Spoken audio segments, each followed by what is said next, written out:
فلا أقسم بمواقع النجوم وإنه لقسم لو تعلمون عظيم إنه لقرآن كريم في كتاب مكنون لا يمسه إلا المطهرون تنزيل من رب العالمين.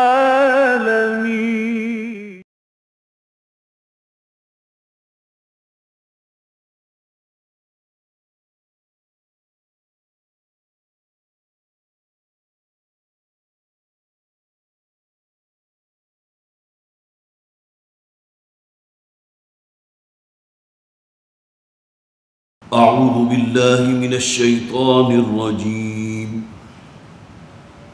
بسم الله الرحمن الرحيم.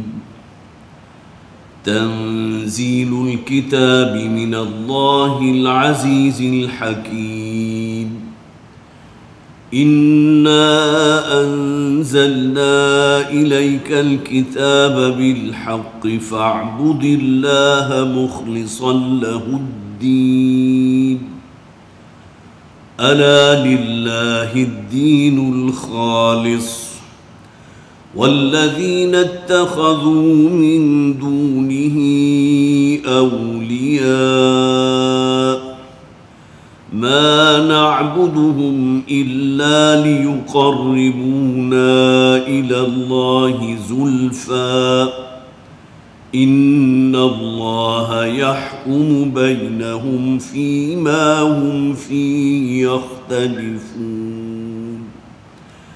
إن الله لا يهدي من هو كاذب كفار. ولو أراد الله أن يتخذ ولدا لاصطفى مما يخلق ما يشاء سبحانه هو الله الواحد القهار. خلق السماوات والأرض بالحق يكور الليل على النهار ويكور النهار على الليل وسخر الشمس والقمر كل يجري لأجل مسمى ألا هو العزيز الغفار. خلقكم من نفس واحدة ثم جعل منها زوجها وأنزل لكم من الأنعام 8 أزواج يخلقكم في بطون أمهاتكم خلقا من بعد خلق في ظلمات 3 ذلكم الله ربكم له الملك لا إله إلا هو فأنى تصرفون. صدق الله العظيم. رب اشرح لي صدري ويسر لي أمري واحلل عقدة من لساني يفقهوا قولي. اللهم ألهمنا رشدنا وأعذنا من شرور أنفسنا آمین یا رب العالمین. سورہ زمر کا ہم مطالعہ شروع کر رہے ہیں. صرف اس بات کو پھر دوبارہ ذہن میں تازہ کر لیجئے کہ ہم اس وقت جس مقام پر ہیں ترتیب مصحف کے اعتبار سے سورہ زمر جو 39واں نمبر ہے جس سورت کا 23واں پارہ ہے اور اس کی ابتدائی 6 آیات ابھی میں نے آپ کے سامنے تلاوت کی ہیں. مکی اور مدنی صورتوں کے اعتبار سے سورہ سبا سے جن مکی صورتوں کا آغاز ہوا تھا سورہ احقاف تک 13 یہ مکی صورتیں ہیں، ان میں سے اس وقت ہم 5ویں صورت پر ہیں، اور اس کے بعد پھر بقیہ 13 صورتیں جب مکمل ہوں گی تو پھر 3 صورتیں مدنی آئیں گی، سورہ محمد، سورہ فتح اور سورہ حجرات۔ اس سورہ مبارکہ کا جو نام ہے وہ زمر، زمر کے معنی ہے کوئی گروہ، جماعت، اور اسی سورہ مبارکہ کی 2 آیات ہیں، وَسِيقَ الَّذِينَ كَفَرُوا إِلَىٰ جَهَنَّمَ زُمَرًا، اسی طرح وَسِيقَ الَّذِينَ آمَنُوا إِلَى الْجَنَّةِ زُمَرًا، الَّذِينَ اتَّقَوْا إِلَى الْجَنَّةِ زُمَرًا۔ گویا کہ 2 آیات پہ در پہ ایک دوسرے کے بعد ہے کہ جس میں لفظ زمر آیا، اور یہیں سے سورہ مبارکہ کا نام اختیار کیا گیا۔ اس کا زمانہ نزول نبی اکرم صلی اللہ علیہ وسلم کی جو مکی زندگی ہے اس میں خاص طور پر ہجرت حبشہ، اس لیے کہ ابتدائی دور جو حضور کی مکی سیرت کا آپ مطالعہ کرتے ہیں تو اس میں تو معاملہ وہی تھا کہ بات کو چٹکیوں میں اڑایا گیا، کوئی مذاق ہے، کوئی ہنسی ہے، تمسخر ہے، استہزاء ہے، مجنون کہہ دیا گیا، ساحر کہا گیا، شاعر کہا گیا۔ لیکن اس کے بعد پھر جو ہے وہ کچھ ٹیمپٹیشنز دی گئیں، لالچ دیے گئے۔ کوئی جنٹل مین ایگریمنٹ اگر ہمارے درمیان ہو جائے کہ 1 سال تو ہم آپ کے اللہ کی پرستش کریں گے، اس کی بندگی کا اقرار کریں گے، اور اگلا سال پھر آپ ہمارے خداؤں کی معبود کی پرستش کیجئے، جو ظاہر ہے کسی طرح قابل قبول نہیں تھا۔ قُلْ يَا أَيُّهَا الْكَافِرُونَ لَا أَعْبُدُ مَا تَعْبُدُونَ وَلَا أَنْتُمْ عَابِدُونَ مَا أَعْبُدُ وَلَا أَنَا عَابِدٌ مَا عَبَدتُّمْ وَلَا أَنْتُمْ عَابِدُونَ مَا أَعْبُدُ لَكُمْ دِينُكُمْ وَلِيَ دِينِ۔ یہ تو گویا کہ بالکل آخری انداز ہو سکتا ہے کہ جس میں اب تمہارے لیے تمہاری راہ، ہمارے لیے ہماری راہ۔ جب کفار اور مشرکین کی طرف سے یہ مرحلہ ناکام ہو گیا تو اب ان کی طرف سے پھر آغاز کیا گیا تشدد کا۔ ہمیشہ ہوتا ہے جب بھی کسی بات کو کچلنا درکار ہو، اس کو سنب کرنا مقصود ہو، تو اگر استہزاء سے اور تمسخر سے اور مذاق اڑانے سے بات نہ بنے، ان کی دال نہ گلے، اور جسے وہ سمجھے تھے کہ شاید مشت خاک ہے وہ ایک بہت ہی تیز و تند طوفان اور آندھی کی شکل اختیار کر لے، تو اس کے بعد ان کے پاس جو بھی یہ طاغوتی طاقتیں ہیں ان کے پاس کوئی اور ہیلہ باقی نہیں رہ جاتا کہ سوائے اس کے کہ ان پر تشدد کرو، پرسیکیوٹ کرو، اور انہیں نشان عبرت بنا دو دوسرے لوگوں کے لیے، تاکہ کوئی آگے قدم نہ بڑھائے، آگے بڑھ کر اس دعوت کو قبول نہ کرے۔ یہی معاملہ صحابہ کرام کے ساتھ بھی ہوا۔ اب یہ وہ دور ہے مکی زندگی کا تقریباً نصف سے آخر تک، جس میں ہجرت حبشہ بھی ہوئی ہے۔ حضرت ابوبکر صدیق رضی اللہ تعالیٰ عنہ، انہوں نے بھی ارادہ کیا تھا ہجرت کا، لیکن یہ کہ جو پہلا وفد روانہ ہوا حبشہ کی طرف جس کو سرکردگی کر رہے تھے حضرت جعفر طیار رضی اللہ تعالیٰ عنہ، پھر دوسرا وفد جو ہے وہ بھی حبشہ پہنچا۔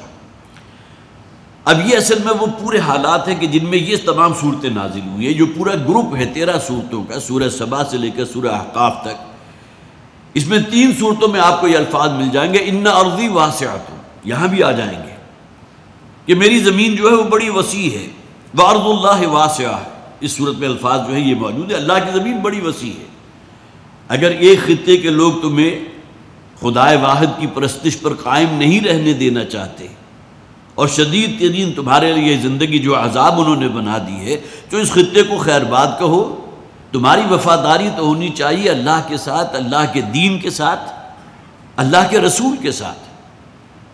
کسی اور خطے میں اگر تم جا کر آزادی سے وہ تمام مراسم بھی ادا کر سکو، اپنے رب واحد کی پرستش کر سکو، تو تمہیں کوئی حرج نہیں ہے۔ ان ارضی واسعۃ، میری زمین بڑی وسیع ہے، ہجرت کر جاؤ۔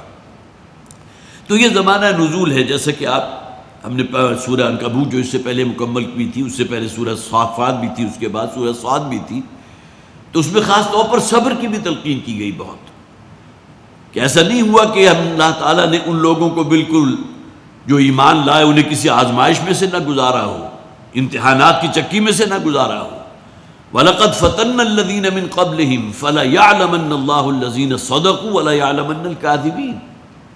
ہم تو ہمیشہ آزماتے رہے ہیں ان لوگوں کو کہ جو واقعتاً صادق الایمان تھے، جو سچے تھے اپنے عہد وفاداری میں، جنہوں نے اللہ کے ساتھ جو معاہدہ کیا تھا کہ اسی کی بندگی پر قائم رہیں گے، دنیا کی کوئی طاقت جو ہے انہیں اللہ کی بندگی سے منحرف نہیں کر سکتی، تو انہیں بھی اللہ تعالیٰ خوب اچھی طرح جو ہے آزمائش کی چکیوں میں سے گزارے گا۔ یہ ہماری سنت رہی ہے، ہم نے پہلے لوگوں کو بھی آزمایا۔ اور اس کے ساتھ ساتھ صبر کی تلقین، جمے رہو، جازم رہو، قائم رہو، ثابت قدم رہو اس دین پر کہ جس کو تم نے اختیار کیا ہے۔ تو اس سورہ مبارکہ میں بھی آپ کو انداز خاص طور پر دیکھیں گے، اور جیسا کہ میں نے عرض کیا کلائمیکس ہے سورہ عنکبوت، کہ جس میں جو ہے واقعتاً اس بات کو پھر پوری طرح کھول کر بیان کر دیا گیا کہ ہماری تو یہ سنت ہے کہ ہم لازماً آزماتے ہیں۔ اس دور میں جب کہ اسلام اجنبی تھا، آزمایا گیا لوگوں کو پرسیکیوشن کے ذریعے، تشدد کے ذریعے، لیکن آج بھی تو آزمائش ہے نا۔ کوئی شخص اگر واقعتاً، جیسا کہ لفظ استقامت جو ہے اس کے اندر قیامت مضمر ہے۔ ایک صحابی حضور کے پاس آئے تھے کہ حضور مجھے تو صرف ایک بات ایسی تلقین کر دیجئے کہ جس پر میں عمل پیرا ہو جاؤں تو پھر میری آخرت سنور جائے، میں کامیاب ہو جاؤں اللہ کے ہاں۔ تو حضور نے فرمایا قل آمنت باللہ ثم استقم، کہو میں ایمان لایا اللہ پر، اس کے بعد ایمان کے تقاضوں کو ادا کرتے ہوئے پوری طرح ثابت قدم ہو جاؤ، صبر اور تحمل کے ساتھ ایک عزم اور ارادے کی کوہ گرا بن کر جو ہے اللہ تعالیٰ کے دین پر قائم ہو جاؤ، پھر کوئی طاقت، کوئی لالچ جو ہے تمہیں اسے منحرف نہ کر سکے۔ تو آج بھی تو استقامت مطلوب ہے نا، وہ اللہ کے دین پر قائم رہنا ہے۔ یہ زمانے کے جو بھی رسم و رواج ہیں، یہاں کی خرافات ہیں، یہاں کی رسومات ہیں، انہیں پسے پش ڈالتے ہوئے وہ خالص دین، جیسے کہ آج بھی ہم پڑھیں گے الا للہ الدین الخالص، آگاہ ہو جاؤ دین خالص تو اللہ کا ہے۔ اور خالص دین کون سا ہوگا کہ جس میں اطاعت صرف اللہ کی ہوگی، اپنے نفس کی اطاعت نہیں ہوگی، زمانے کے رسم و رواج کی اطاعت نہیں ہوگی۔ تو یہ مضامین ہیں ان مکی صورتوں کے کہ جن میں کی ایک مکی سورہ سورہ زمر جو ان 13 صورتوں کے تقریباً درمیان میں وسط میں واقع ہے۔ اب آئیے سورہ مبارکہ کا مطالعہ شروع کرتے ہیں۔ فرمایا تنزیل الکتاب من اللہ العزیز الحکیم۔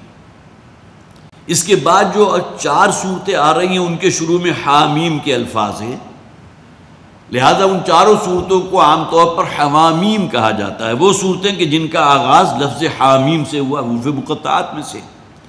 بالکل یہی انداز آپ کو مل جائے گا، حامیم تنزیل الکتاب من اللہ العزیز الحکیم، اگلی صورتوں میں یہ انداز بھی آپ کو ملے گا۔ یہاں وہ حروف مقطعات نہیں ہیں، یہ بھی حفاظت قرآنی کا ایک بہت بڑا مظہر ہے کہ اللہ کے رسول صلی اللہ علیہ وسلم نے قرآن جس شکل میں اس امت کو منتقل کیا بعین ہی اسی شکل میں آج موجود ہے۔ ایسا نہیں ہوا کہ اس صورت کے شروع میں بھی حامیم کا اضافہ کر دیا جاتا، اس لیے کہ بقیہ صورتیں جو ہیں وہ 4 حامیم کے الفاظ سے آ رہی ہیں، اور آگے تقریباً یہی الفاظ ہیں تنزیل الکتاب من اللہ العزیز الحکیم۔ تو گویا کہ یہاں حامیم کا اضافہ یا اللہ تعالیٰ نے اس قرآن کی حفاظت کا ذمہ لیا ہے۔ تنزیل الکتاب من اللہ العزیز الحکیم، اس کتاب کا نازل کیا جانا ہے اس اللہ کی طرف سے جو العزیز ہے، الحکیم ہے۔ انزال اور تنزیل اس کے بارے میں بارہا بات ہو چکی، میں زیادہ تفصیل میں نہیں جاؤں گا، لیکن خاص طور پر نوٹ کیجئے کہ تنزیل کا جو لفظ ہے، یہ جو باب تفعیل ہے، اس کے اندر کسی کام کا ادا کیا جانا پورے اہتمام کے ساتھ، پورے انصرام کے ساتھ، اس کے جو بھی آداب ہیں، شرائط ہیں، ان کو برقرار رکھتے ہوئے۔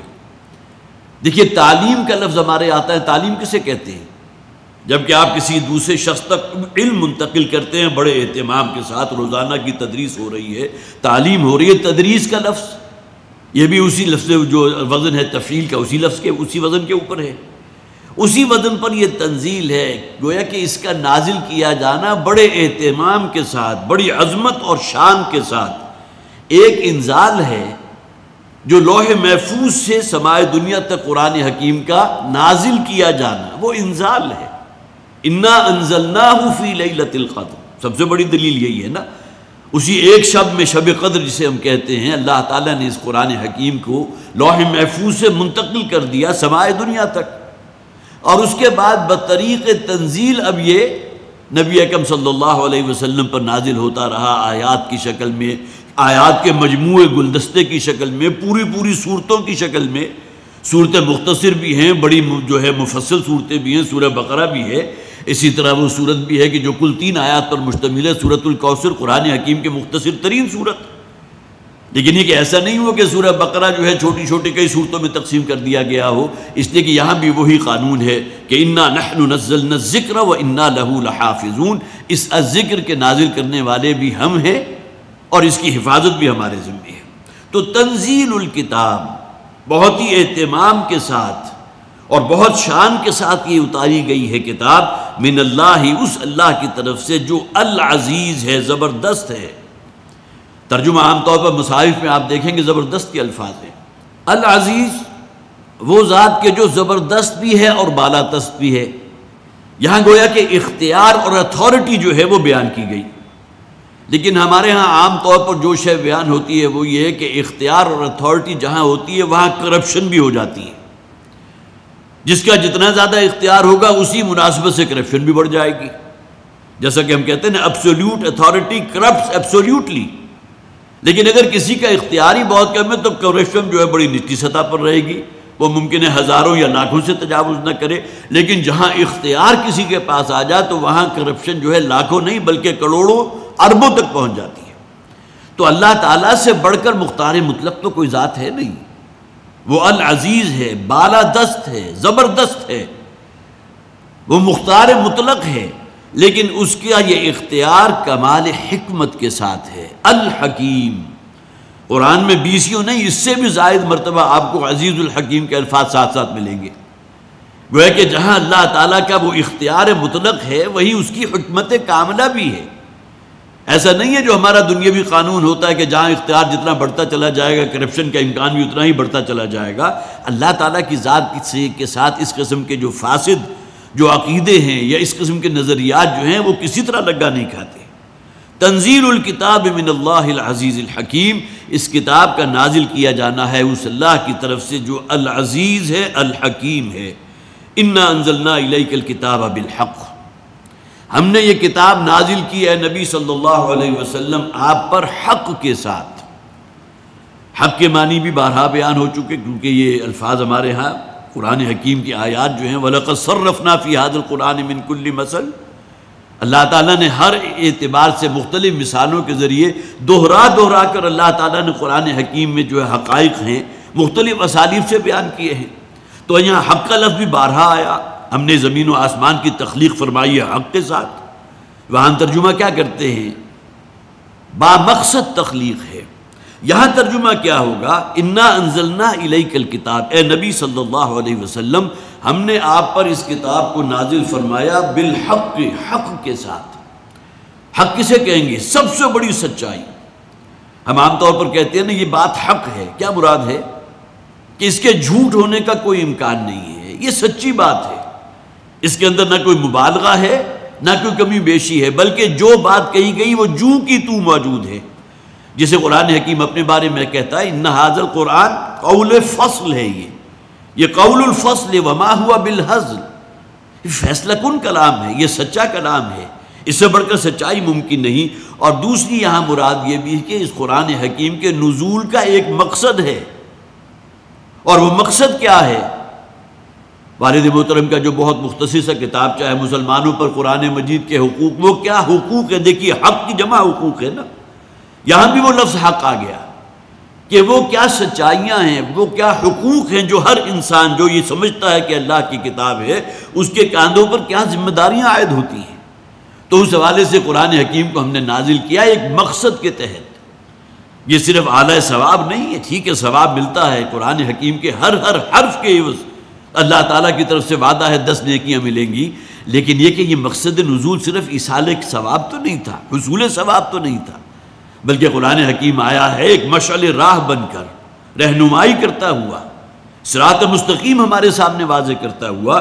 تو انا انزلنا الیک الکتاب بالحق، حق میں یہ دونوں معانی موجود ہیں کہ یہ سچی کتاب ہے، یہ حق بات ہے، قول فصل ہے، اور دوسرے ساتھ یہ کہ یہ ایک با مقصد کلام ہے۔ اسے تمہیں دنیا اور آخرت دونوں کی زندگی کو اگر تم سنوارنا چاہتے ہو تو یہ کتاب ہے جو تمہارے سامنے موجود ہے، اس پر عمل پیرا ہو جاؤ، اس دنیا میں بھی اللہ تعالیٰ سربلندی عطا فرمائے گا، اور آخرت میں اللہ کی کامیابی کا وعدہ پختہ ہے، یقینی ہے۔ وَأَنْتُمُ الْأَعْلَوْنَ إِن كُنتُم مُؤْمِنِينَ، لازماً تم ہی سربلند رہو گے اگر واقعتاً تم ایمان والے ہو۔ فَاعْبُدِ اللَّهَ مُخْلِصًا لَهُ الدِّينَ، تو عبادت کرو اللہ کی دین کو اس کے لیے خالص کرتے ہوئے۔ یہاں بھی دو اصطلاحات بہت اہم ہیں، قرآن حکیم کی بڑی بنیادی اصطلاحات ہیں۔ ایک اصطلاح ہے عبادت۔ ہمارے ہاں عام طور پر جو مروجہ تصور ہے، جو حضرات بھی ہمارے سلسلہ درس میں شامل ہیں، انہیں معلوم ہے کہ عبادت کا وہ محدود تصور جو ہم سمجھتے رہے، جو یا اس وقت کہ ہمارے عوام کی کثیر تعداد اسی پر قانع ہے کہ عبادت کے معنی ہیں نماز، روزہ، حج، زکوٰۃ، بس۔ باقی اس دین کا یا ہدایت کاملہ کا کوئی تعلق ہماری انفرادی زندگی کے ساتھ، ہمارے شب و روز کے ساتھ، ہماری سیاسی رہنمائی آیا اس میں کوئی موجود ہے یا نہیں، ہمارے لیے ملی اور معاشرتی احکامات ہمارا دین ہمیں دیتا ہے یا نہیں، پھر یہ کہ ہمارے ہاں جو سماجی رسومات ہیں اس کے لیے بھی کوئی کرائیٹیریا، کوئی اصول ہے کہ نہیں، پھر جو معاشرتی تعلیمات ہیں، جو معاشی تعلیمات ہیں، یہ تمام چیزیں ایک طرف کرتے ہوئے، انہیں بائی پاس کرتے ہوئے صرف اگر نماز، روزہ، حج اور زکوٰۃ ہی پر قناعت کر لی جائے تو یہ عبادت کا بہت ہی محدود تصور ہے۔ میں لفظ مس شدہ تو استعمال نہیں کر رہا اس لیے کہ وہ لفظ بڑا ثقیل ہے، لیکن ایک بہرحال بہت محدود تصور ہے۔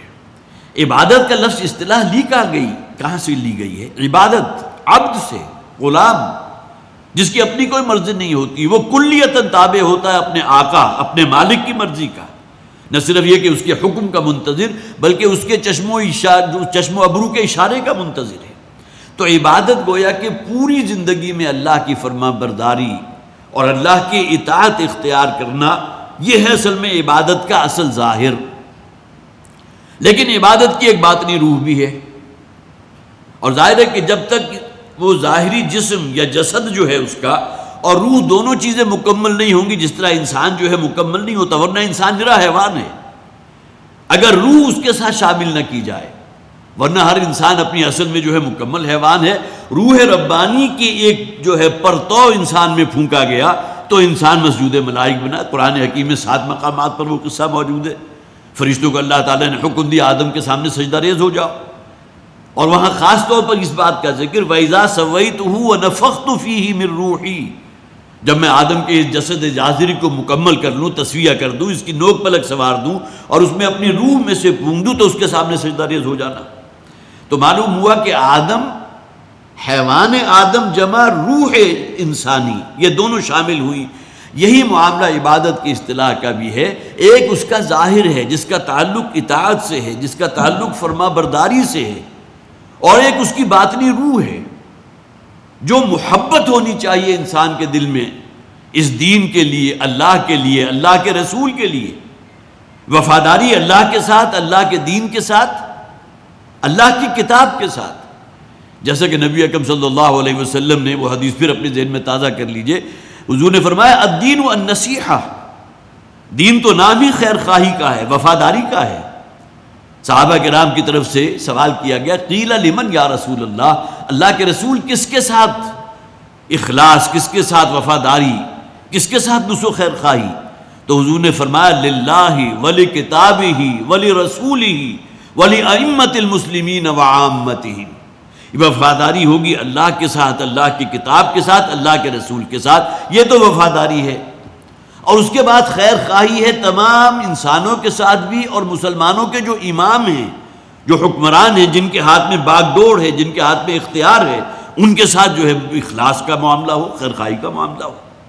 تو وہاں بھی گویا کہ دو چیزیں موجود ہوگی، وہ انسان کے دل میں جذبہ موجود ہو وفاداری کا، یہ وفاداری اللہ کے ساتھ ہوگی تو محبت کی شکل میں ہے۔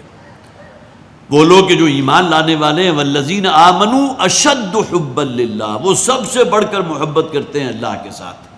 گویا کہ سب سے بڑی ہوئی محبت انسان کے دل میں اگر واقعتاً وہ اللہ کا عابد ہے، اللہ کا عبادت گزار ہے، عبادت گزار اس معنی میں نہیں کہ تہجد پڑھتا ہو اور نماز پڑھتا ہو اور اس نے بہت سے عمرے کیے ہوں، بلکہ عبادت کے اس وسیع تر پرسپیکٹیو کو اپنے سامنے رکھیے، فَاعْبُدِ اللَّهَ مُخْلِصًا لَهُ الدِّينَ، تو اطاعت اور محبت یہ دونوں چیزیں اگر جمع کریں گے اللہ کے لیے تو یہ لفظ عبادت ہے۔ یہ سورہ مبارکہ خاص طور پر اس اعتبار سے کہ دین کے مفہوم میں یہ تمام چیزیں، اطاعت بھی شامل ہے، وہ نظام جو اللہ نے دیا، اللہ کے رسول نے دیا، اسی نظام کے اندر رنگ بھرا ہے اللہ کے رسول نے، اس کی تبیین ہے، اس کی تشریح ہے، اس کی توضیح ہے جو نبی اکرم صلی اللہ علیہ وسلم کے ذریعے ہم تک پہنچی۔ تو گویا کہ اس حوالے سے فَاعْبُدِ اللَّهَ مُخْلِصًا لَهُ الدِّينَ، عبادت اللہ کی، بندگی اللہ کی، اطاعت اور محبت کے جذبات سے سرشار ہو کر اور دین کو اس کے لیے خالص کرتے ہوئے۔ اب دین کے معنی میں کیا کچھ آ جاتا ہے؟ ایک دیکھیے، دین کا لفظ اصل میں دین، عربی زبان میں دین کسے کہتے ہیں؟ قرضے کو۔ اگر کوئی شخص آپ سے کوئی شے لیتا ہے بطور قرض تو گویا کہ وہ آپ کو واپس بھی کرے گا، گویا کہ واپسی کا ایک تصور جو ہے لفظ دین کے ساتھ ہے۔ دین جو شے آپ نے قرض دی، خواہ وہ کسی نو قسم کی چیز ہو، کوئی جنس ہو، یا ایک رقم آپ نے قرض کے طور پر دی، تو قرض وہ ہوگا کہ جو واپس کیا جائے گا، دین وہ جو واپس ہو۔ اسی طرح یہاں سے دین بنا جس میں واپسی کا ایک تصور موجود ہے۔ یہ واپسی کس شے کی ہے؟ نیک عمل کرو گے تو اس کا بھرپور بدلہ بطور واپسی تمہیں ملے گا، اگر کہیں کفر کرو گے، ناشکری کرو گے، فاسق و فاجر والی زندگی اختیار کرو گے تو پھر بھرپور سزا بھی ملے گی۔ یہ بھی گویا کہ تمہارے اسی عمل کی واپسی ہے جو تم تک پہنچ رہی ہے۔ جیسے کہ قرآن میں کہا گیا نا کہ جو جہنم میں عذاب دیے جائیں گے وہ اصل میں تمہارے اپنے اعمال ہیں، اسی کی واپسی ہے جو تمہیں ہو رہی ہے، اسی کی جزا ہے، وہ سزا ہے جو تمہیں دی جا رہی ہے۔ تو لفظ دین کے اندر وہ واپسی کا تصور، یہاں سے بدلے کا تصور۔ لہذا یوم الدین ہم کسے کہتے ہیں؟ جزا و سزا، یعنی بدلے کے دن کا مالک، مالک یوم الدین۔ سورہ فاتحہ کی ابتدائی 3 آیات جس میں اللہ کی حمد اور ثنا ہے، الحمدللہ رب العالمین الرحمن الرحیم مالک یوم الدین۔ جزا و سزا کا وہ تصور اور اس دن کے مالک، اس دن کا اختیار جو ہے، لمن الملک اليوم للہ الواحد القہار، اس دن اختیار کس کے پاس ہوگا؟ ملک کس کے ہاتھ میں ہوگی؟ مختار مطلق کون ہوگا؟ وہ اللہ ہے، للہ الواحد القہار، وہ اللہ جو الواحد ہے اور القہار ہے۔ تو فاعبد اللہ مخلصا لہ الدین، اپنے دین کو، اپنی اطاعت کو اس کے لیے خالص کرتے ہوئے۔ دین کا لفظ دین سے آیا، جزا و سزا کا ایک تصور، واپسی کا تصور، اور اسی طرح وہ مکمل نظام کہ جو سیاسی اور قانونی حاکمیت پر مبنی ہے۔ قانون سازی کا اختیار صرف اللہ کے پاس ہے۔ یا ایھا الذین آمنوا لا تقدموا بین یدی اللہ ورسولہ، اللہ اور اللہ کے رسول نے جو ایک دائرہ مقرر کر دیا اس سے تجاوز نہ کرو۔ انفرادی اعتبار سے بھی انسان پابند ہے اسی دائرے کے اندر رہنے کا، لیکن جہاں معاملہ اجتماعی اعتبار سے دیکھا جائے گا تو وہ پابندی کیا ہوگی کہ کوئی قانون سازی نہیں ہو سکتی اور اللہ کے رسول کی دین سے آزاد ہو کر، اس سے باہر رہ کر کوئی قانون سازی نہیں ہو سکتی۔ اس دائرے کے اندر جو ہے باہمی آپ اس کے اندر جو ہے جمہوریت بھی ٹھیک ہے، لوگوں کی کثرت رائے، کوئی اجتہاد ہے، آپ اس معاملے میں لوگوں کی کثرت رائے کی بھی پرواہ کر سکتے ہیں، لیکن اگر کثرت رائے جو ہے کہیں اس طرف جا رہی ہو کہ اللہ کا قانون پاؤں تلے روندا جا رہا ہو تو اس اعتبار سے جمہوریت بدترین شرک ہے۔ لیکن اس دائرے کے اندر مشورہ کیجئے، مشورے کے مطابق فیصلہ کر لیجئے۔ وَشَاوِرْهُمْ فِي الْأَمْرِ، نبی اکرم صلی اللہ علیہ وسلم کی بھی یہ سنت تھی، آپ مشورہ کیا کرتے تھے، اور آپ بھی اکثر و بیشتر، بہت کم مواقع ہوں گے کہ جہاں آپ نے صحابہ کرام کی کثرت کی رائے کے خلاف کوئی فیصلہ دیا ہو۔ اس کی سب سے بڑی مثال کیا ہے کہ غزوہ احد کے موقع پر کچھ مسلمانوں نے جو ہے یہ مشورہ دیا اور ان کی طرف سے یہ رائے تھی کہ غزوہ احد جو ہے اس میں ہمیں بجائے کہ کھلے میدان میں مقابلہ کریں، ہمیں مدینہ میں محصور رہ کر جنگ کرنی چاہیے، ہم اپنی حفاظت کریں، وہ لوگ آئے ہیں ٹھیک ہے، ہم اس کو جو ہے اپنے اسی مدینہ کے اندر رہتے ہوئے ہم اپنی حفاظت کا بندوبست کریں گے۔ نبی اکرم صلی اللہ علیہ وسلم کی اپنی رائے بھی یہ تھی، لیکن جب صحابہ سے مشورہ کیا تو صحابہ میں اکثریت ان لوگوں کی تھی کہ جن کی طرف سے یہ مشورہ سامنے آیا کہ نہیں، ہمیں تو کھلے میدان میں مقابلہ کرنا چاہیے۔ ان میں خاص طور پر پیش کون لوگ تھے؟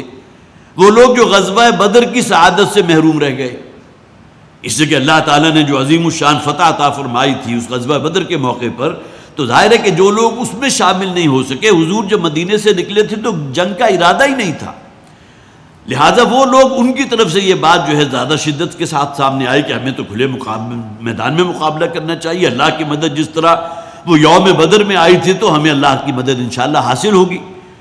نبی اکرم صلی اللہ علیہ وسلم کا اپنا رجحان دوسرا تھا، لیکن آپ نے صحابہ کرام کے اس جوش و خروش کو دیکھتے ہوئے فیصلہ وہ کر دیا۔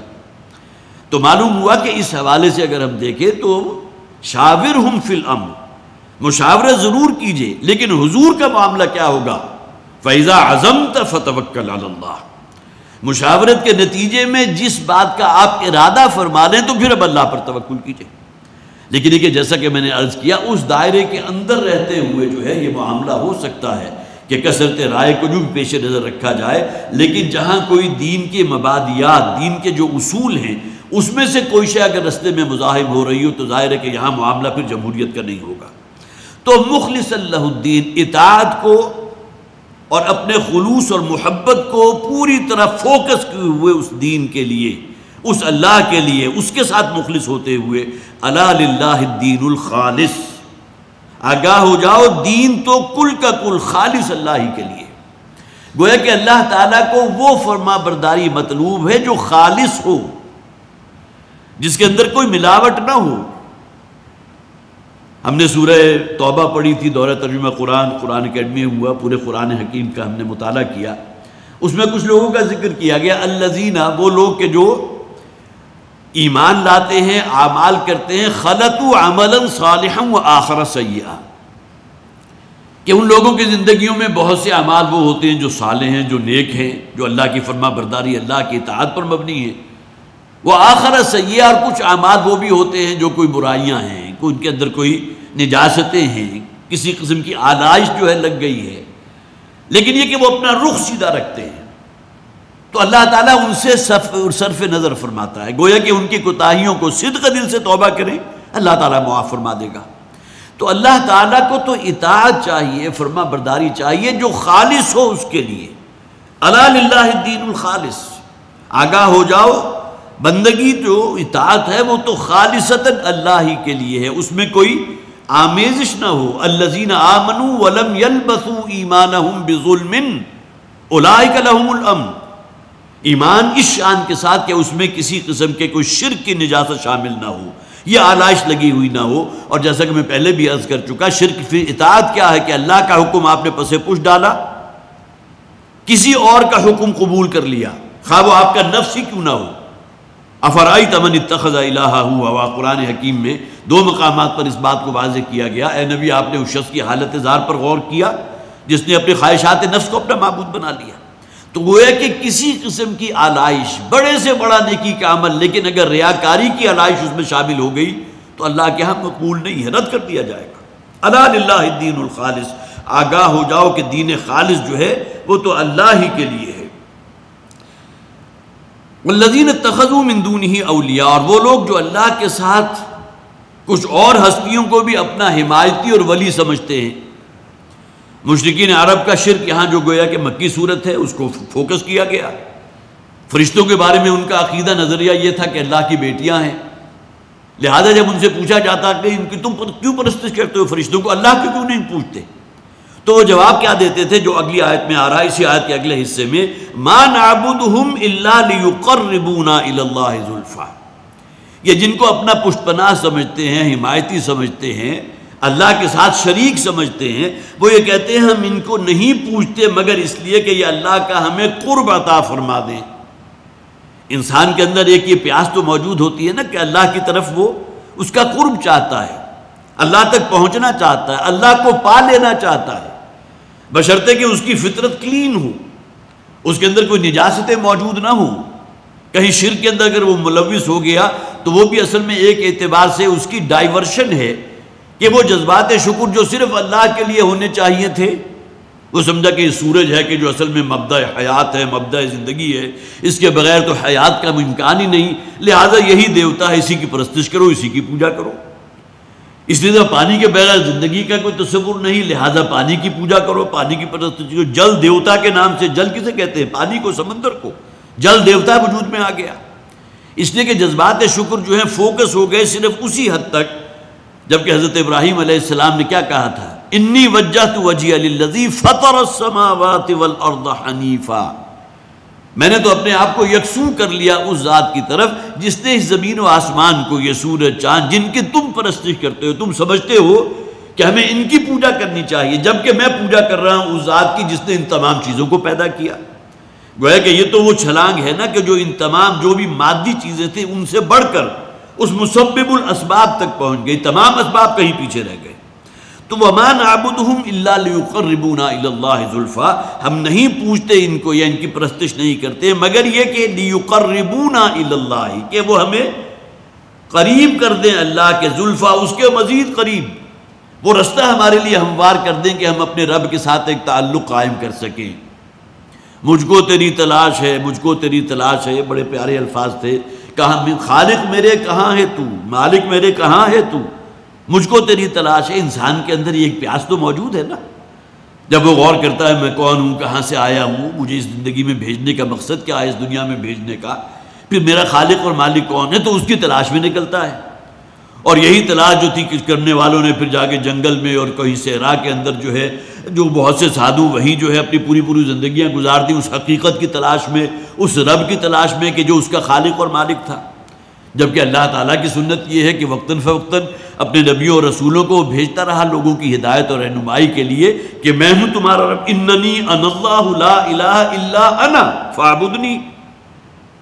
حضرت موسیٰ علیہ السلام کو جو پہلی وحی کی گئی تھی، جبکہ انہیں وادی طویٰ جو وہ بڑی مقدس وادی تھی اس میں طلب کیا اللہ تعالیٰ نے، اور خلعت رسالت سے جو نوازا تھا، تو وہاں جو اللہ تعالیٰ کی عنائے کبیر ہے، اننی انا اللہ لا الہ الا انا، یہ تین مختلف اسالیب سے اللہ تعالیٰ نے وہ اپنی عنائے خودی کا اظہار فرمایا۔ فاعبدنی، میری عبادت، میری اطاعت کرو، میں ہوں تمہارا رب، میں ہوں تمہارا خالق۔ تم مجھے دیکھ نہیں سکتے، تم مجھے محسوس نہیں کر سکتے، تمہارے آنکھوں کے اندر وہ صلاحیت نہیں ہے۔ ہاں اللہ تعالیٰ کا دیدار ہوگا ان اہل جنت کے لیے جو جنت کی سب سے بڑی نعمت ہوگی، جو اپنے رب کا وہ دیدار کریں گے۔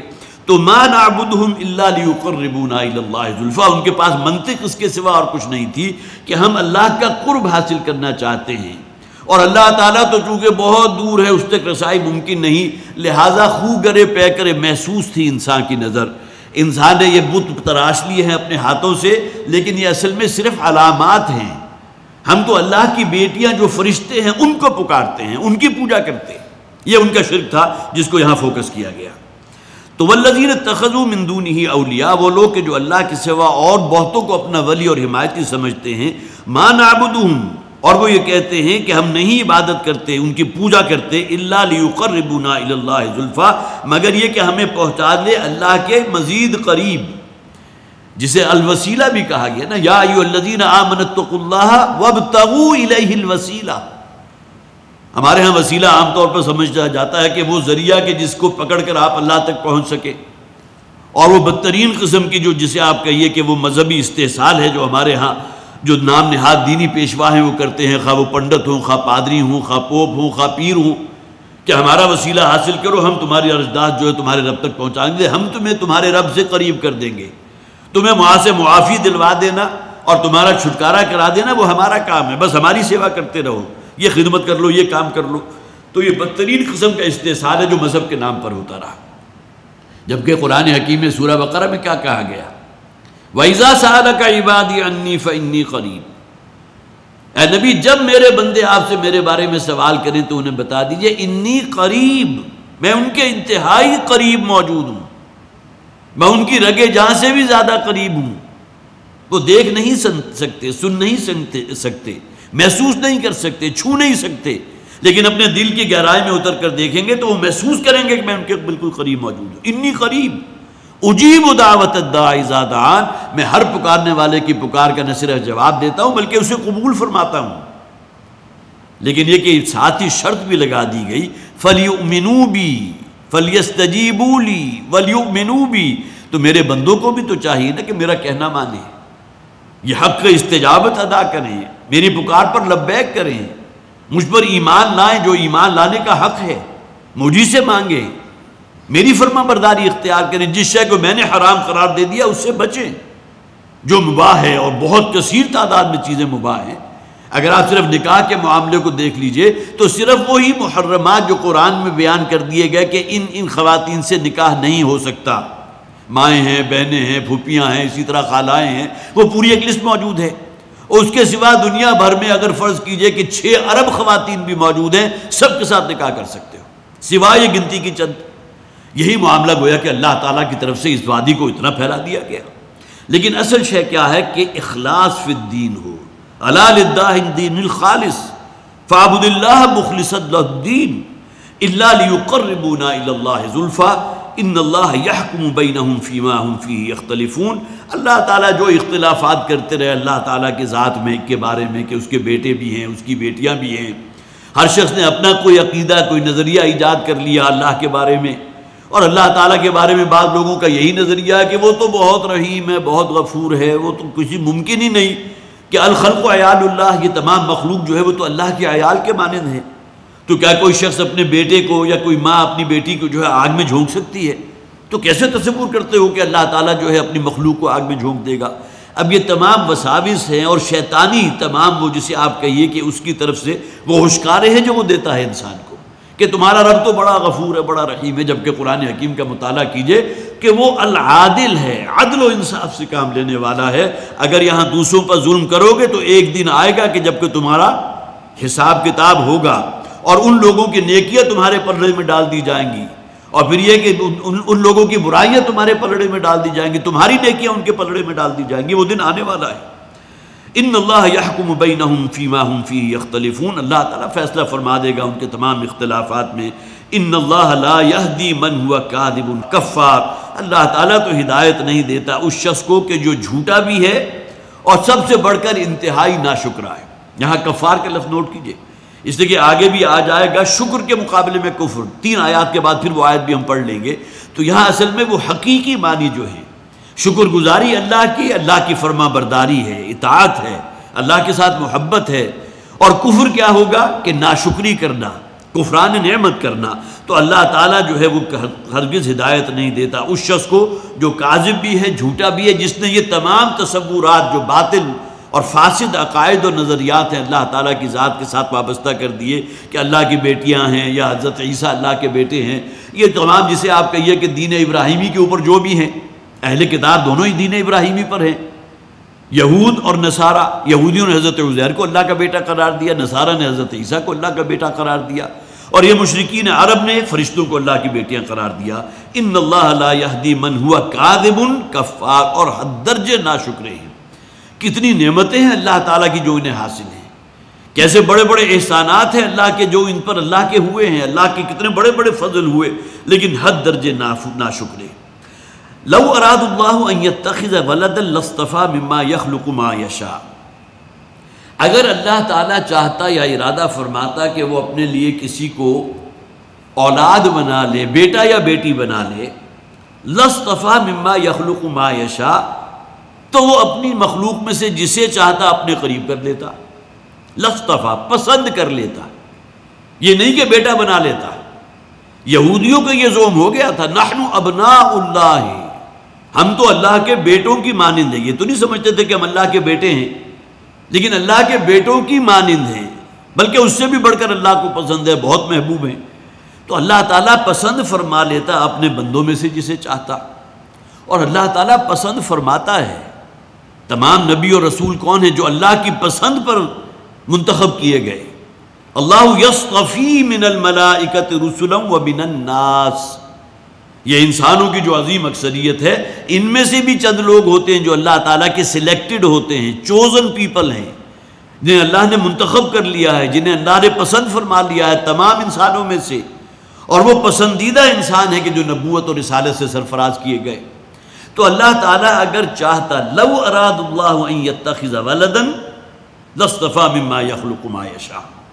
یا دیکھیں یہاں وہ لو جو ہے وہ بفرض محال، اس لیے کہ اولاد کی خواہش انسان کو ہوتی ہے. وہ کیوں ہوتی ہے؟